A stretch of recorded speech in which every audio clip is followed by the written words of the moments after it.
Edgar Allan Poe. The Red Death, a plague that swept the land. But this plague was peculiar because in its wake, it left a trail of blood that when people um, was infested with this plague, they would feel sharp pains. They would feel sharp pains, and they would go into convulsions, and then all of a sudden, blood started coming out their pores. Then when the blood started coming out the pores, it began to come out their face. And then within a half hour, a half hour, they will have a seizure and fall to their death. But the prince of the land of the kingdom, Prince Prospero, he didn't care.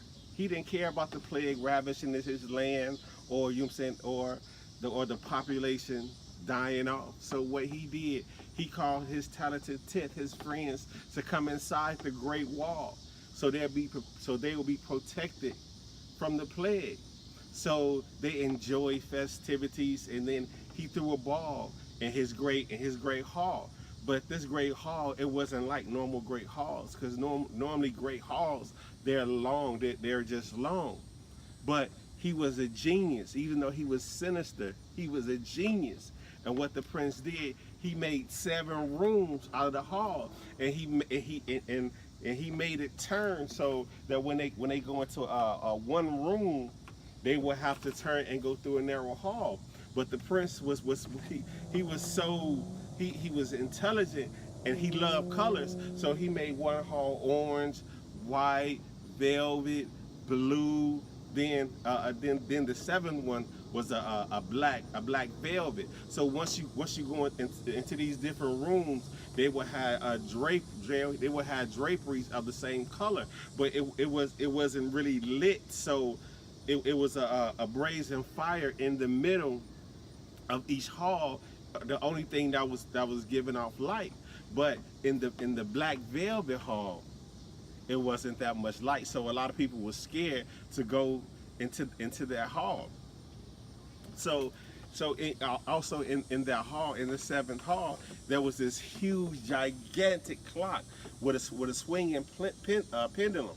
So when the clock rang and sounded, it sent a shrieking sound throughout the whole hall, and everybody stopped. The orchestra stopped playing. People stopped dancing because the sound of this clock was so eerie. And then after it get through echoing through the hall, the people, they would look at each other, and they would kind of start laughing, and laughing because they were scared, and then they would start playing again. And keep in mind that while they're enjoying the festivities, there's still the Red Death that's sweeping across the land. But these people are insulated because they're inside the great walls of the palace.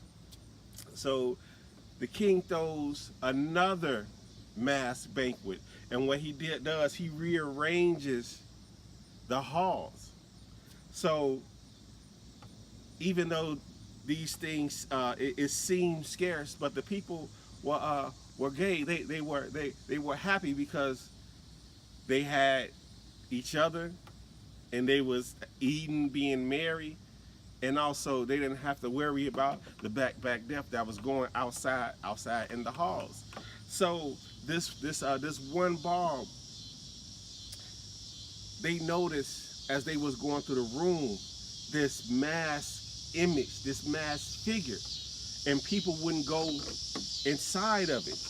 People wouldn't go inside the room, so they would whisper like, it's the image inside going on. It's the image. So all of this got to the king. So the king, by him being in control, and this being his palace, his kingdom, he walks into the blue room where the image is, and he sees this image. And what the king does, he becomes angry and frustrated. But first he's overtaken with fear and terror. But then he began to distaste the figure. So he cries out, who has the audacity to put such an image or figure inside my banquet hall? But unbeknownst, so he tells them that I want him found and hanged. So this intruder just began to walk through the crowd, just walk through the people, but wouldn't nobody touch him. So the king, seeing this, gets angry. He runs all the way through the banquet hall and grabs the great knife. But he goes to kill the image and the person. But he falls to his death because the Red Death had entered into his palace. So everybody runs trying to get away into the room, into the black room.